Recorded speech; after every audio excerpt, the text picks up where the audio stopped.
Doktor Elbey, shikoyati yo'q bolalarni endokrinologga ko'rsatish kerakmi? Ha bo'lsa qachon?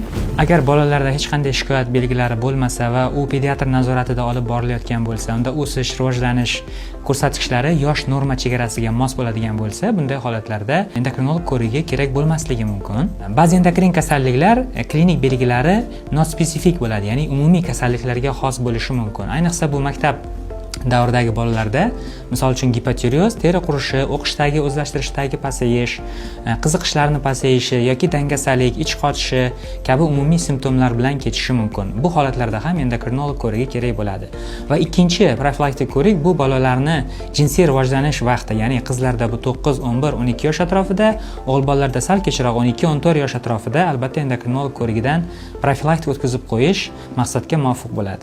Bolada shikoyati bo'lmasa-yu, lekin endokrinologik kasalligi bor bo'lishi mumkinmi? Ba'zi endokrin kasalliklarning klinik belgilari nospesifik bo'ladi, ya'ni shikoyatlar umumiy shikoyatlar bilan bir xil bo'lganligi sababli bunday holatlarda endokrinolog tomonidan ko'rik kerak bo'lib qolishi mumkin. Misol uchun bolalarda tez-tez uchraydigan gipotireoz, ya'ni qalqon simon bez faoliyatini pasayishi bolalarda umumiy simptomlar bilan kechadi. Misol uchun bular ich qotishi, soch to'kilishi yoki uyquchanlik, holsizlik, tez charchab qolish, o'qish va o'zlashtirishdagi orqada qolish kabi shikoyatlar bilan kechishi mumkin.